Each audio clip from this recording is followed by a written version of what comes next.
Assalamualaikum warahmatullahi wabarakatuh. Halo teman-teman, jumpa lagi di channel Belajar Finance di edisi hari Senin tanggal 23 Oktober 2023. Oke, di video kali ini sharing saham kali ini adalah saham ASDM ya, atau PT Asuransi Dayin Mitra Tbk.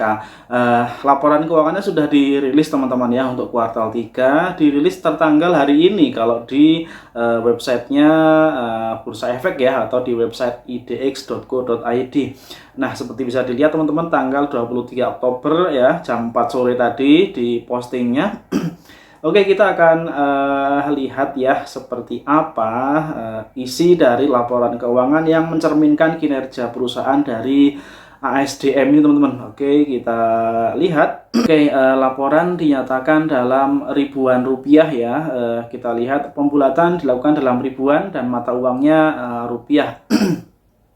Oke, kita melihat dari elemen laba rugi dulu teman-teman. Nah, kita lihat pendapatan dari premi asuransi kuartal 3 2023 sebesar 1,03 triliun ya, dibandingkan dengan tahun lalu sebesar 993 miliar.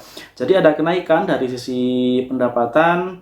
Kemudian untuk laba atau ruginya 10 miliar ya, dibandingkan dengan tahun lalu 8 miliar. Jadi di sini naik ada sekitar 20% ya untuk laba dari ASDM ini. Sementara untuk laba komprehensifnya ya, setelah dikurangi pajak dan lain-lain adalah sebesar 8,9 miliar ya. Ini naik dibandingkan tahun sebelumnya 7,8. Kita coba hitung berapa persen kenaikannya ya, dari 7,8 miliar menjadi 8,9.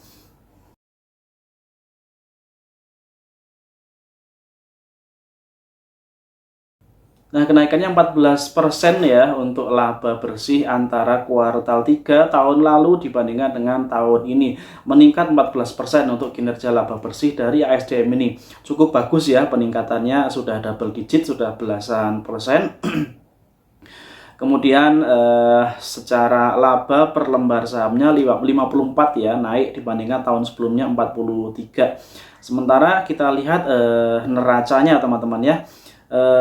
Dari sisi neraca kita lihat dari kasnya dulu, kas dan setara kas ada kenaikan, sebelumnya 12 miliar menjadi 19 miliar. Kemudian elemen lain aset tetap ada kenaikan ya.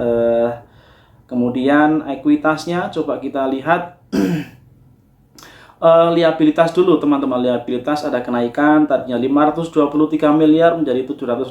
Ini naiknya lumayan tinggi untuk liabilitas. Kemudian ekuitasnya, jumlah ekuitas turun ya, tadinya 365 menjadi 361. Jadi secara aset neraca ini perusahaan kurang begitu bagus ya, ada penurunan ekuitas di sana. Kemudian kalau secara pendapatan dia bagus, tumbuh dan labanya naik 14%. Oke, sekarang kita lihat di rangkuman EPS-nya teman-teman.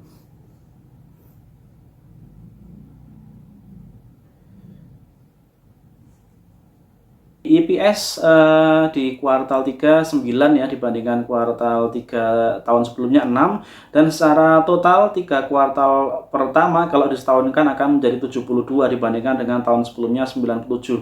Jadi kalau skenario ini terjadi maka akan turun ya total labanya atau total EPS dari ASDM ini.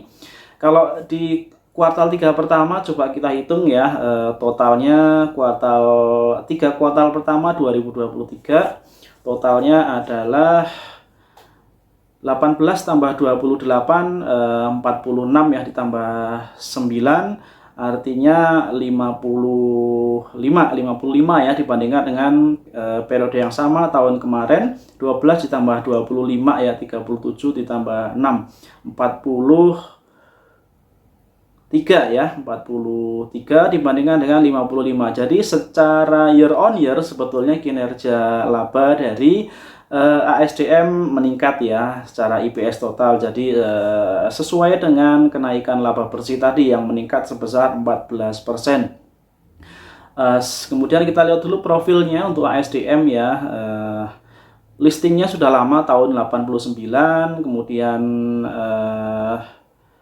pemegang saham mayoritas adalah PT Equity Development Investment (TBK) sebesar 73%, dan sisanya masyarakat 13,5%, dan PT Artavest, kemudian PT Prima Tunas Investama masing-masing sebesar 6% dan 5,3%. Jumlah pemegang sahamnya tidak begitu banyak ya. Terakhir 30 September ada di angka 885 untuk jumlah pemegang sahamnya.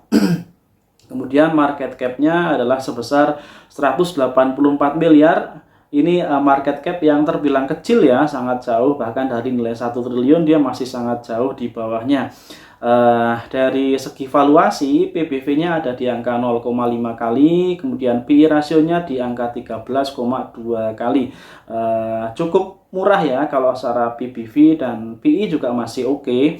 Kemudian dividend yield-nya, nah ini teman-teman, dividend yield-nya cukup menarik dengan angka persentase 6,8% ya, cukup bagus untuk dividend yield-nya ya. Kemudian kita lihat jadwal pembagian dividen biasanya di bulan Juli ya untuk ASDM ini.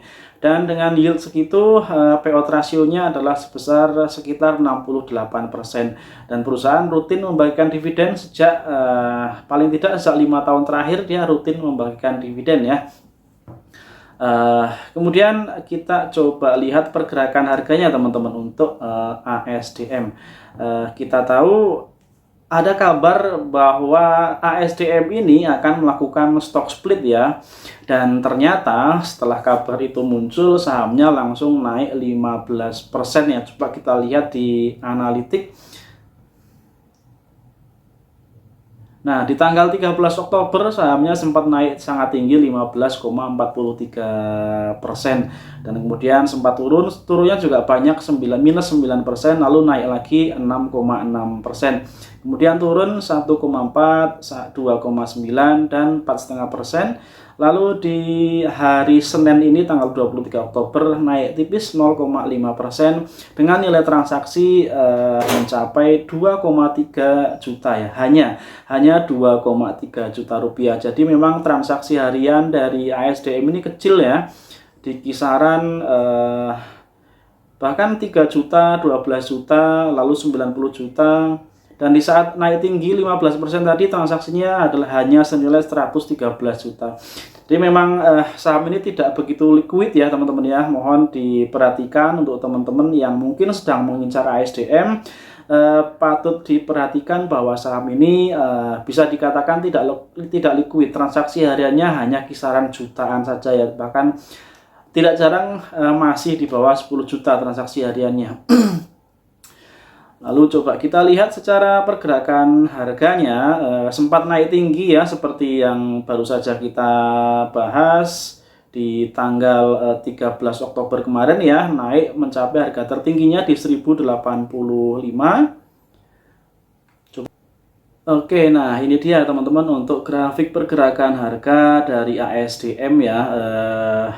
Di harga 960 dia masih sejajar dengan garis MA50-nya ya. MA50-nya di 957. Kemudian MA20-nya di 978 dan MA5-nya di 998. Jadi sebetulnya sedang turun ya sejak harga tertingginya yang mencapai 1085 ya di tanggal 13 Oktober kemarin, di mana saat itu naik 15% dan kemudian turun hingga mendekati harga rata-rata bulanan ya, rata-rata 2 bulan terakhir di harga 960-an seperti sekarang ini teman-teman. Jadi secara pergerakan masih sebetulnya dia masih di titik aman ya, masih mendekati titik support, masih mendekati harga bawahnya. Harga bawahnya di kisaran 940-an ya, tidak begitu jauh dari harga saat ini 960. Dan dengan saya kira ada sentimen positif tentang kinerja laporan tentang kinerja yang dirilis di laporan keuangan kuartal 3 di mana laba perusahaan meningkat sebesar 14%. Ini paling tidak bisa menjadi katalis positif ya untuk harga sahamnya agar bisa naik. paling tidak kembali lagi ke harga di atas 1000 ya, 1040 barangkali bisa dicapai. Jika harga di atas 1000, misalkan 1040 tercapai, maka saya kira kenaikan kisaran 10% masih bisa didapat ya teman-teman ya. Coba kita lihat lebih panjang, jadi memang pergerakannya tidak begitu jauh ya untuk naik dan turunnya. Harga saham ASDM ini tidak terlalu banyak ya, dari awal 2023 harga terendahnya di harga 900, kemudian tertingginya kemarin di harga 1085 ya. Jadi relatif tidak begitu banyak fluktuasi ya. Dan kita coba lihat informasi tentang stock split tadi teman-teman. Sambil kita lihat kolom berita ya atau news. Nah, ini misalnya informasi tentang akan adanya stock split ya. Ini diberitakan di tanggal 13 Oktober dan saat ada informasi ini beredar, harga sahamnya langsung naik 15% lebih teman-teman.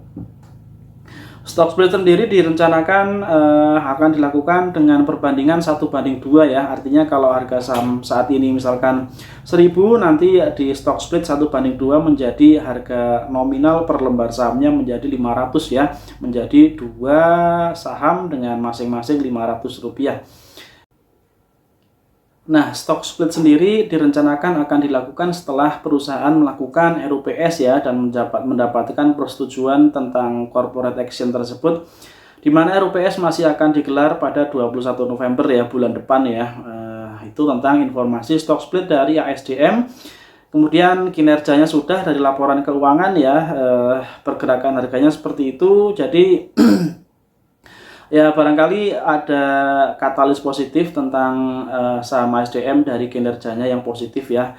Kemudian ini menjadi salah satu saham yang positif hari ini teman-teman ya, yang tidak minus di tengah penurunan IHSG yang cukup dalam hari ini ya. Hari ini IHSG turun 1,57%, cukup dalam, dan ASDM masih bisa bertahan di zona positif. Ini artinya paling tidak bisa menjadi indikator yang baik untuk ASDM di perdagangan hari ini ya, maupun beberapa hari yang lalu yang sempat naik tinggi harganya.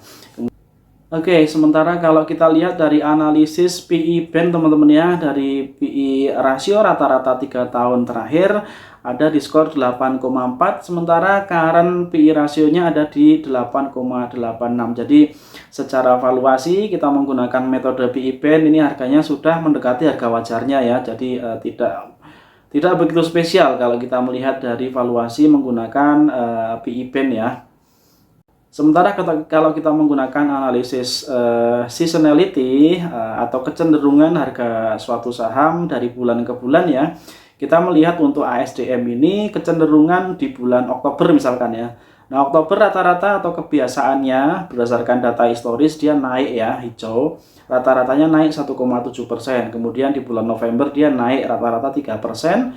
Dan di Desember dia juga naik rata-ratanya 1,3% ya. Ini rata-rata diambil dari 10 tahun yang lalu ya, dari 2014. Dan mendekati momen pembagian dividen di bulan Juni-Juli, sahamnya mulai naik dari bulan April teman-teman. Kalau teman-teman cermati, di April-Mei dia naik ya, kemudian masuk ke pembagian dividen di Juni-Juli dia sudah mulai turun lagi. Oke teman-teman, itu saya kira ya tentang saham ASDM. Silakan teman-teman lakukan analisa lebih lanjut ya. Disclaimer on, bukan ajakan buy ataupun sell. Mudah-mudahan apa yang saya sampaikan bisa bermanfaat. Kalau ada salah kurangnya saya minta maaf. Kita jumpa lagi di video-video berikutnya. Assalamualaikum warahmatullahi wabarakatuh.